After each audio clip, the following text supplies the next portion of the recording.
अस्सलामुअलैकुम नाज़रीन, बाबर पिक्चर्स या रबिया पिक्चर्स के बैनर तले तैयार होने वाली इस फिल्म के सरमायाकार सफदर मसूद थे, जिसकी कहानी आगा हसन इम्तिसाल और मुकालमे इब्राहिम जलीस ने लिखे। हिदायतकार हसन तारिक थे। अक्सबंदी MR अहमद ने की। उर्दू ज़ुबान की यह फिल्म शाहनूर स्टूडियो लाहौर में तैयार हुई और 1971 की इस 82 नंबर की फिल्म का नाम था तहज़ीब।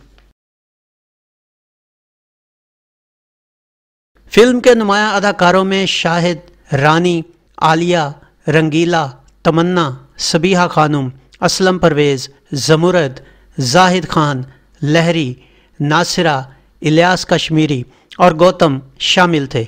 इस फिल्म की कहानी क्या थी, आइए देखते हैं। फिल्म की इब्तिदा एक पागल खाने से होती है, जहां एक अमीर बूढ़ी औरत अदाकारा सबीहा खानुम पागल खाने के डॉक्टर अदाकार इलियास कश्मीरी को अपने पोते के पागल होने की दास्तान बयान करती है कि वो किस तरह पागल हुआ। फिल्म में सबीहा खानुम के बेटो शकूर अदाकार लहरी और ममनून अदाकार रंगीला को दिखाया गया है, जो बाप की छोड़ी जागीर जिसे उनकी बूढ़ी माँ संभालती है उसके दम पर अय्याशी करते हैं। उनकी बीवियां अदाकारा तमन्ना और नासरा भी हड हरामी में उनकी शरीक होती हैं। मशकूर एक बेटी नूरानी अदाकारा आलिया और ममनून एक बेटे जावेद अदाकार शाहिद का बाप होता है, जो लंदन में पढ़ाई करता है, और उनके साथ उनके मरहूम भाई की सीधी सादी और घरेलू बेटी जो बिन माँ बाप के होती है और अपने सुगड़पन की वजह से दादी की लाडली भी होती है, रहती है। चांदनी अदाकारा रानी नाम की ये भतीजी जायदाद में बराबर की वारिस होने की वजह से और दादी की लाडली होने के बायस हर वक्त सबको खटकती है।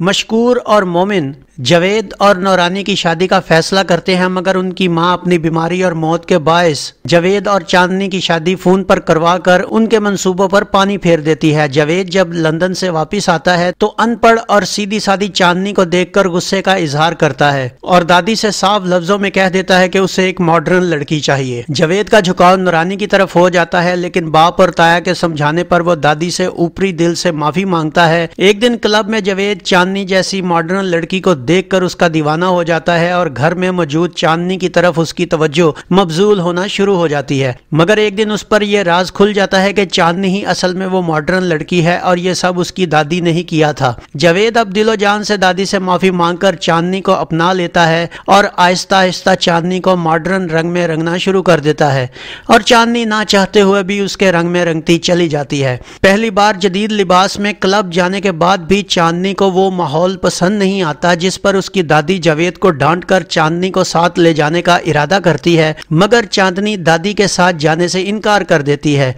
जिस पर उसकी दादी उससे नाराज होकर चली जाती है। अब चांदनी शौहर की खातिर इस माहौल को दिल से अपना लेती है, यहाँ तक कि शराब भी पीना शुरू कर देती है। वक्त गुजरता जाता है और चांदनी अब मुकम्मल तौर पर बेराह रवी का शिकार हो जाती है। अब जावेद को अपनी गलती का एहसास होता है जब वो अपनी खूबसूरत बीवी को दूसरों की बाहों में झूलता हुआ देखता है।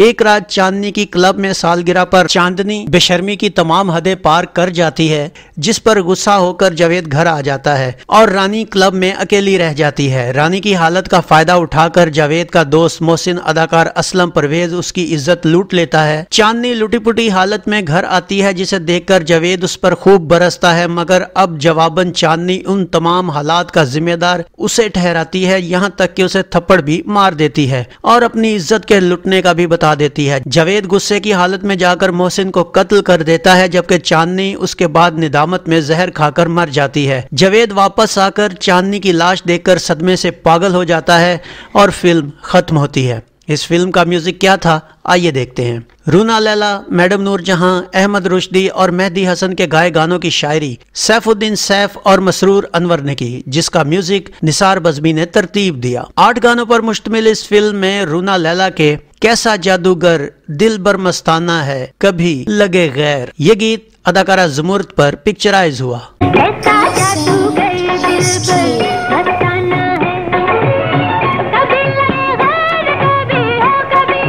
आजा हम क्यों रहें अकेले, ये गीत अदाकारा रानी पर अक्सबंद हुआ।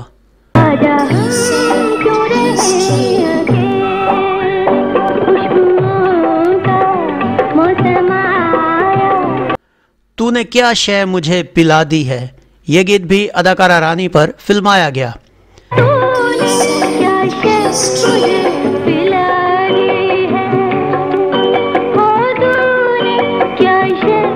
घर आने वाला है एक अनजाना, ये गीत अदाकारा रानी पर ही शूट हुआ।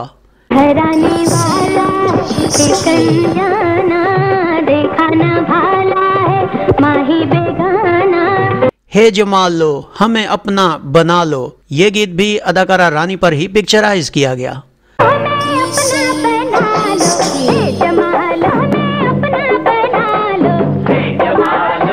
मैडम नूरजहां का लगा है हुस्न का बाजार देखो, इस गीत को भी अदाकारा रानी पर ही अक्सबंद किया गया।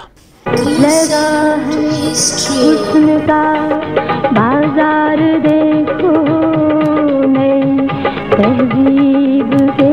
मेहदी हसन का लगा है हुस्न का बाजार देखो, ये गीत इस फिल्म में रिवाइज किया गया और अदाकार शाहद पर फिल्माया गया। लगा है हुस्न का बाजार देखो, नई तहजीब के। रूना लैला और अहमद रुश्दी का आज मेरा दिल झूम झूम के गाता है, ये गीत अदाकारा आलिया और जाहिद खान पर शूट हुआ।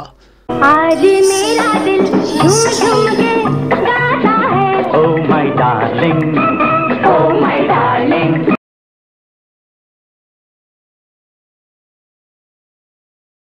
नाज़रीन, इस फिल्म के एक गाने लगा है हुस्न का बाजार देखो जो मेहदी हसन ने भी गाया, इसके साथ एक दिलचस्प वाकया जुड़ा है कि फिल्म की रिलीज से पहले जैसे ही एक गाना मेहदी हसन खान साहब की आवाज में रेडियो पर नशर हुआ तो उस वक्त पाकिस्तान इंडिया के साथ हालत जंग में था और तब इस गाने के बोल थे लगा है मिस्र का बाजार देखो। इस गाने के इन लफ्जों के साथ नशर होते ही इंडिया ने इसमें मौजूद मिस्र के नाम का भरपूर प्रोपेगेंडा किया और पाकिस्तान के करीबी हलीफ और ताकतवर अरब दोस्त मुल्क मिस्र को इसके मुतल्लिक भड़काया। बात सरकारी सतह पर पहुंचकर इस नहज पर आ गई कि शायर सैफुद्दीन सैफ, मौसीकार निसार बज़मी और गुलूकार मेहदी हसन की गिरफ्तारी के मुतल्लिक आला हल्कों में सोचा जाने लगा और मेहदी हसन पर तो बाकायदा दोस्त मुल्क को नाराज करने और गद्दारी के इल्जाम का मुकदमा करने का भी फैसला किया गया। लेकिन बाद इस मसला का हल ये निकाला गया कि मिस्र की जगह लफ्ज हुस्न इस्तेमाल किया जाए और यूं ये मामला अपने अंजाम को पहुंचा। अगर आप गौर से इस गाने का वीडियो देखें तो जहां लफ्ज मिस्र आता है वहां लफ्ज हुस्न इस्तेमाल किया गया है, लेकिन अगर आप लिपसिंग को गौर से देखेंगे तो आपको साफ पता चलेगा कि अदाकार लफ्ज हुस्न नहीं बल्कि मिस्र ही कह रहा है, क्योंकि उसके होंठ वाज़े तौर पर मिस्र कहते नजर आते हैं। हुस्न का, हुस्न का, हुस्न का, हुस्न का। ये फिल्म भी 20 नवंबर बरोज हफ्ता ईद उल फित्र के मौका पर फिल्म पहलवान जी इन लंदन, खाक और खून, G.O. जट्टा और अल-आसफा के साथ नुमाइश के लिए पेश हुई। कराची में इसे Rivoli, Khayyam, Zeenat, Crown, relax, casino, Nigar, novelty, Firdous, liberty, Shama, Mehtab, drive in, Hyderabad के फिरदौस, लतीफ़ाबाद के चिराग महल, फैसलाबाद के बाबर, रावलपिंडी के रियाल्टो और लाहौर के ऑडियन में रिलीज किया गया। अपने अपने शहरों के सदमाओं की मालूमात देने पर हम जनाब शौकत सब्जल, मोहम्मद आमिर, जवार कामरेड, मोहतरमा कौसर बुखारी, जनाब बिलावल हक, तुफैल शाह और कदीर राना के मशकूर हैं। नाजरीन, इस फिल्म का मौजू रूटीन से हटकर और कुछ बोल्ड भी था। यही वजह है कि यह फिल्म साल की 8वीं सुपरहिट फिल्म करार पाई। इस फिल्म के बारे में सुनने में यह भी आया है कि इस फिल्म ने गोल्डन जुबली भी मनाई। अगर आप इस फिल्म की गोल्डन जुबली या सिल्वर जुबली के बारे में कुछ भी जानते हैं तो प्लीज कमेंट्स में जरूर बताइएगा, क्योंकि 8वीं सुपरहिट होने वाली फिल्म ने लाजमन कोई ना कोई जुबली तो मनाई होगी और मेरे ख्याल में ये गोल्डन जुबली ही हो सकती है। बाकी सच तो वही होना जो मेरे वीर दसन के। तो ये था फिल्म तहजीब का एक मुकम्मल रिव्यू। उम्मीद है आपको हमारा ये वीडियो पसंद आया होगा। गुलफाम को इजाजत दीजिए। अल्लाह आपका हामी और नासिर हो। अल्लाह हाफिज।